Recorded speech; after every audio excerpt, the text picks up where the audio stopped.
And this is KPFK Los Angeles, your listener-sponsored radio station. This is Cut to the Chase. My name is Sylvester Rivers. And here we go again. We have a lot to cover. Thank goodness we have one of our esteemed, what would I say? He's a journalist also. He's also an academician. He's a historian. He is Gerald Horne, and he's going to talk with us about what's been happening on the continent. Let me bring him up. Gerald, are you here? Yes, thank you for inviting me. Thanks for joining us. As you know, you could hear Gerald on Saturdays on Freedom Now as he interviews authors, and he has many books. So follow Gerald Horne. But I used to love hearing you, Gerald, when you were on Margaret Prescott's round table. That was very enlightening. So that's what we're going to do similar here. But there's been a lot going on, on the continent. There's been, let's start. I guess we should start with, I shouldn't laugh, but Cyril Ramaphosa, who was, and I want to get your take on all this. This is Cut to the Chase, by the way, if I didn't say that. We might open up the phones just for a hot second at the end. We only have a limited amount of time, if Gerald doesn't mind, but with questions only, because I might skip over something and our audience is pretty enlightened. So we saw a meeting with Cyril Ramaphosa of South Africa, and there's been a lot of back and forth of what happened, and I have my own take on it, but just before I even give mine, tell us your opinion of that. Well, I take it you're referring to what occurred in the Oval Office just a day or two ago when Yes. the president of South Africa was ambushed by the U.S. president, as the U.S. president brought up newspaper clippings and video that purported to show that there has been a so-called genocide against Afrikaner farmers in South Africa. Afrikaners, of course, is the term used to describe the descendants of the original Dutch invaders of 1652 and then infused by a subsequent invasion of French Protestants. They have been flown, that is to say, a few dozen have been flown to the United States at our expense, at taxpayers' expense, where they're now being put up in various homes and abodes, again, at our expense. I think at the end of the day, what we need to realize is that Mr. Trump feels that it helps him with his base in the United States of America to assume this pose of being a defender of white supremacy and being a defender of whiteness. And I think it all goes back to the origins of settler colonialism, not only in Southern Africa, but in the United States. That is to say, we know historically that in the United States there was fierce opposition by the indigenous to the invasion and takeover of their land. Many of the invaders were killed, and I think that still operates in the subconscious of many within the Trump base. And so when Mr. Trump steps forward as being a defender of white supremacy, it resonates, just like when he, in the debate with Kamala Harris in the fall of 2024, suggests that Haitian migrants in Springfield, Ohio, were consuming their neighbors' cats and dogs. That did not lead to a penalty against Mr. Trump. If anything, it helped to enhance his popularity. So I think at the end of the day, what we need to do is not only recite the litany of all the transgressions that Mr. Trump has perpetrated, not least the most recent one in the Oval Office, but try to provide an explanation as to why this does not sink his popularity. Because in providing an explanation, hopefully we can provide a way out of this crisis in which we now find ourselves. And it is a crisis for sure. So what you're saying, if I understand you correctly, it's a lot about optics and just showing his base. Look how white nationalist I am. And if I understand you correctly. And so, but now, my question is, why did the South African president even come to meet with him?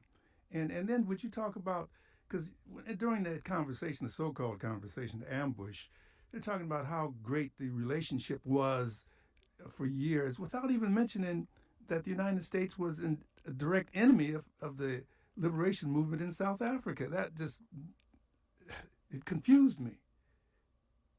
Well, understandably. I think that from the South Africans' point of view, they realize the United States is an economic powerhouse. They would like to cultivate U.S. investors.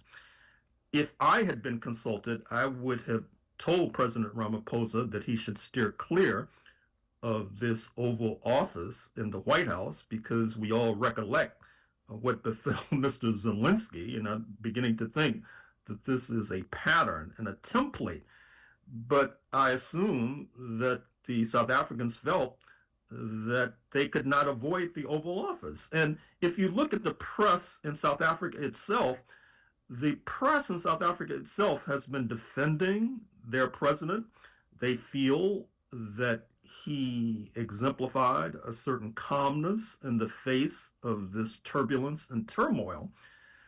But in any case, I think the question is for the people of the United States of America. That is to say, since we know for a fact that there is no so-called white genocide in South Africa, since we know that there is criminal activity in South Africa, just like there's criminal activity in the United States of America, and that disproportionately and overwhelmingly the victims of criminal activity in South Africa are people of African descent, and I would say secondarily people of South Asian descent. And so the question really should be before the people of the United States, which is why has there been no uproar, no outcry? Why have the mass protests been more significant and profound as Mr. Trump wreaks havoc across this country? It's a great question. And I used to answer that by saying a lot of people are complicit with what he's doing. They just don't want to admit it. But going back to what you said as far as the press in South Africa being supportive of how calm he was, but I did see a couple of alternative voices in South Africa, and they were highly upset, saying that he should not have gone. And even before he went, people said, "Why are you going there? You're going into the belly of the beast, and what do you want to come out of it?" Did you hear any of that? Why? This is the enemy. The United States is having sanctions, and he just one person put it like, "Step and fetch it." "Oh, Massa, can I talk to you?" And those folks, those rebels, we gonna check them. They're okay. We're not gonna let them bother you. I think South Africa is under tremendous pressure. After all, the bottom line is that it was South Africa that dragged Israel into the International Court of Justice, making out a plausible case for a genocide. That did not win many plaudits in Washington, D.C. It was South Africa, or it is South Africa, that has aligned with the BRICS, Brazil, Russia, India, China, and of course South Africa, which is presenting an alternative to North Atlantic and U.S. hegemony. So I understand the criticisms of President Ramaphosa because, of course, he has been involved in scandals of various sorts, including the revelation that there was a small fortune stuffed into a couch in one of his many abodes. And even with that, Mr. Ramaphosa does not stand out in terms of corruption. That title would have to go to his immediate predecessor, speaking of Jacob Zuma, president of South Africa from roughly 2009 to 2018, who engineered what was called state capture, that is to say, turning over state corporations to his cronies. In some ways, Jacob Zuma resembles King Charles II in 17th century England, insofar as Jacob Zuma has numerous wives, countless numbers of children, many mouths to feed, and that helped to fuel the state capture, which ultimately drove him out of office and planted Mr. Ramaphosa into the office of the presidency. And again, Mr. Zuma in some ways resembles King Charles II, who had a similar career trajectory, if you like. And on top of everything else, Mr. Zuma in 2021, in his home province of KwaZulu-Natal on the Indian Ocean coast, he stood aside as there was a virtual insurrection against the South African authorities that led to the deaths of dozens. And not only that, in the elections last year, he organized an alternative political party that ran against the ANC, which helped to drop their majority below 50%, which forced this uncomfortable compromise with the neo-apartheid party, the so-called Democratic Alliance, who, by the way, one of their leaders is Secretary of Agriculture and also turned up at the White House and was not necessarily forthright or vocal in rebutting these outrageous claims by Mr. Trump. And of course, that too has received criticism in South Africa. Wow.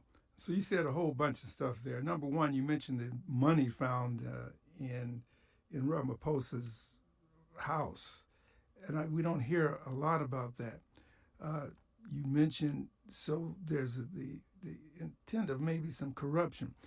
And then you mentioned BRICS. For those who might not know, BRICS is an alliance of alternative countries that are trying to push back against the United States' hegemony, against economic control. And South Africa is one of those countries. The other country, of course, is Burkina Faso, which we're going to talk about. But it seems odd that he's trying to make these alliances. I know they're in economic trouble, but it seems odd being a part of BRICS, who are really trying to sever themselves, trying to get away from the United States domination through creating their own currency, through military alliances, economic alliances. But so it seems odd that he would then almost beg the United States for investments, knowing that the United States has never been in the best interests of South Africa. That's my opinion. Well, recall how the ANC came to power in the first place. Recall that it was in February 1990 that the apartheid rulers unbanned the African National Congress and their allies in the South African Communist Party. This came weeks after the collapse of the Berlin Wall, which basically put paid to one of the ANC's close allies, speaking of Socialist East Germany, the German Democratic Republic, which was on the way out the door. And then in 1991, you had the collapse of their other allies, speaking of the Soviet Union. And therefore, the ANC went into negotiations handicapped and was not able to negotiate an optimal deal. Therefore, there were no war crimes tribunals directed at the apartheid rulers. There has been lethargy in terms of redistributing the wealth, which is a cofactor with regard to this criminality that you see in South Africa. And so as the ANC surveys the landscape today, they see that China is now in the passing lane and that the United States is definitely concerned about that. And to an extent that gives South Africa leverage when it comes to negotiating with the United States of America. But at the same time, the South Africans have to be aware of the fact that their previous allies collapsed, speaking of East Germany and the Soviet Union. I don't foresee the Chinese Communist Party collapsing anytime soon. But if you have the fate of a country in your hands, you cannot rule out any eventuality, no matter how distant and remote it might be today. Wow. So we also see on the continent a movement spearheaded by Burkina Faso and Ibrahim Traore, saying, we're not, he gave an excellent speech to the African Union talking about how they cannot be controlled by the West, how they have to be independent. And you see this movement going on. So that shocks me that he feels, he being Ramaphosa, that he doesn't move toward more closer to these countries who are liberating themselves and deciding to do for self and create their own sovereignty. Your thoughts on that? Well, I'm not so sure if that's accurate. I mean, South Africa has embassies and consulates all over the continent. Mm-hmm. One of its major trading partners is Nigeria. Another trading partner of preeminence is Egypt. South Africa is obviously opposed to destabilization of the Sahel states, speaking of Mali, Niger, Burkina Faso. And it's important to recognize that the Sahel states, that their example is ricocheting throughout the continent, as your word suggested. That is to say that the government in Nigeria, speaking of the continent's giant, has been under fire ever since word emerged that after the change of regime in neighboring Niger, that the Nigerians were contemplating an invasion of Niger to restore the status quo ante. This outraged many in Nigeria. In terms of the example that's spreading, the Sahel states have many antagonists within the neighborhood. I'm thinking of Cote d'Ivoire, Ivory Coast, for example, under President Ouattara. We see as well that the Sahel states have been forced into uncomfortable compromises. I'm thinking of the pact they just negotiated with Morocco to the north, which accords the Sahel states, all of whom are landlocked, with an outlet to the sea. But at the same time, that pact with Morocco likely or more probably involves turning their backs against the struggling people of Western Sahara, a former Spanish colony evacuated by Spain in 1975 and then claimed illicitly by Morocco. That is to say that the liberation movement of Western Sahara, speaking of Polisario, is the sole legitimate, authentic representative of the people of Western Sahara, but that claim is now being vanquished by Morocco, which has brought Morocco into conflict with Algeria, which in turn is being harassed by the ultimate vampire, which is France. What I'm trying to suggest to you is that all of these countries, be it South Africa in the south, be it the Sahel nations in the north central part of Africa, they cannot operate unilaterally. I mean, they have powerful antagonists led by the United States of America, and the people of the United States of America thus far have not been able to organize a movement to keep their government in check. And so that seems to me needs to be what needs to be addressed. So you're right. So it seems like the United States of the government is the antagonist, the one creating all the havoc, sanctions on everybody. And so that's why it seems unclear why you would meet with them knowing that they are the problem. But I also heard reports that the Ivory Coast had a coup, which is one of the big antagonists. They said that the coup that tried to overthrow Ibrahim Traore started in the Ivory Coast. Have you heard anything about that? Well, I saw those headlines as well, but apparently President Ouattara is still holding the reins of power. Although I think we can draw a possible inference that the example of the Sahel states is spreading. Recall what happened a few months ago when President Mahama was inaugurated in Accra, Ghana.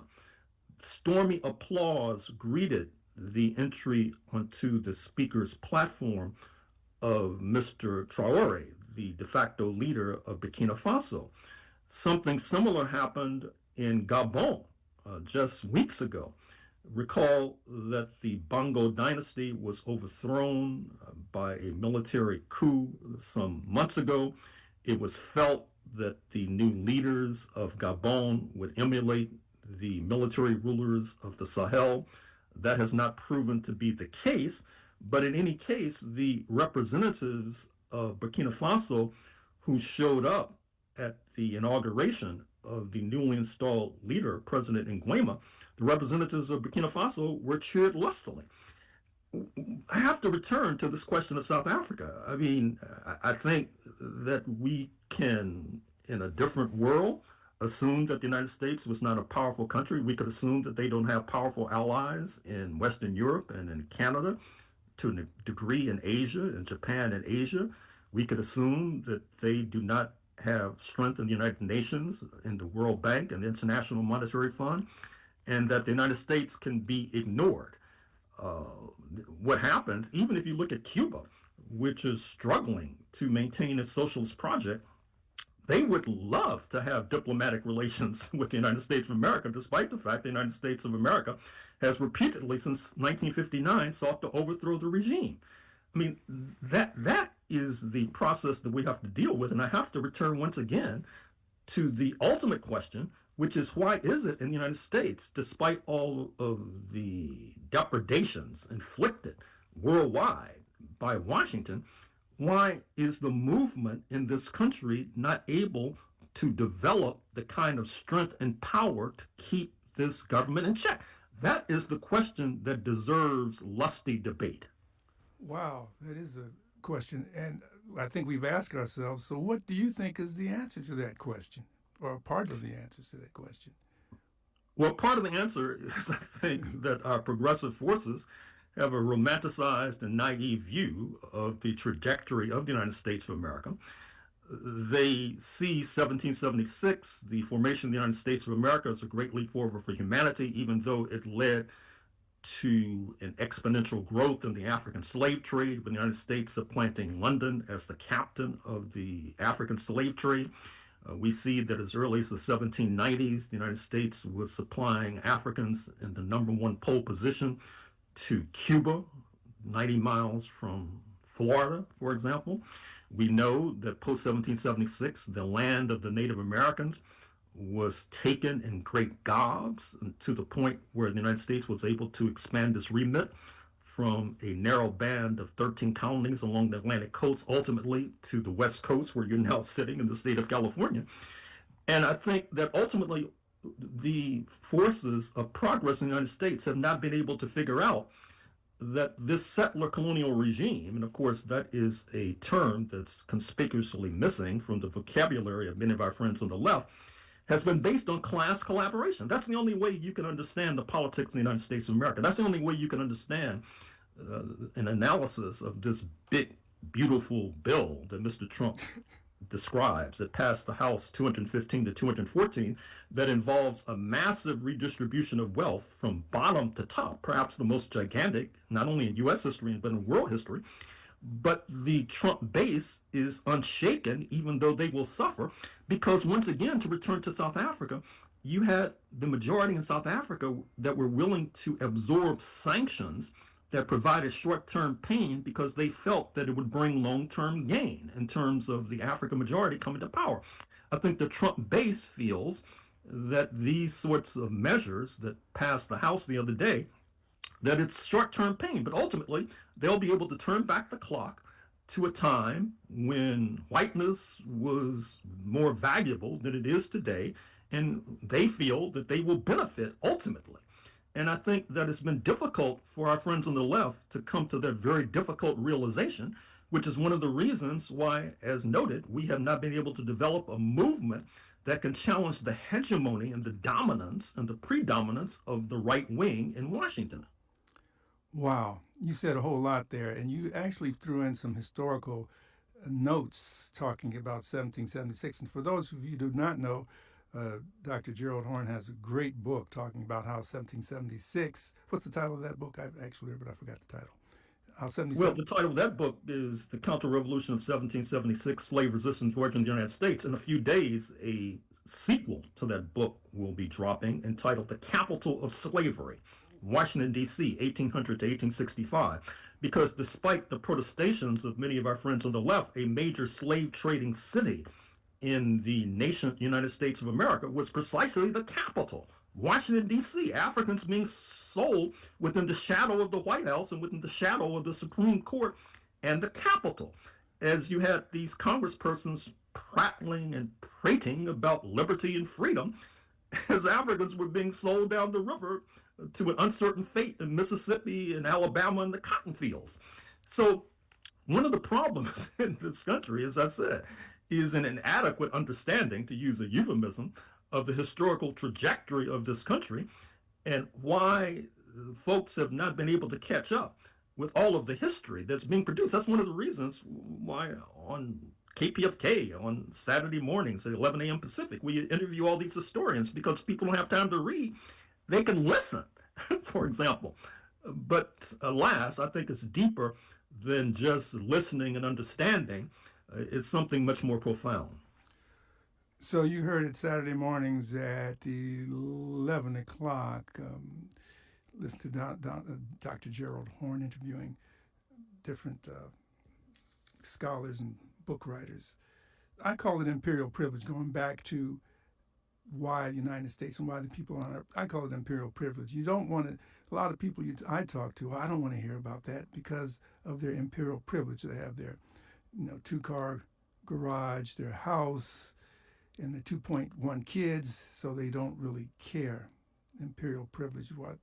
But then when you start to seeing it, then you start to care. That's why some people don't want to hear about that when you talk about them. There was a attempt, many attempts to assassinate or kill Ibrahim Traore, who we mentioned, who is the head of Burkina Faso right now. But before that, there was a general, Michael Langley, who gave a damning speech against Traore and his government.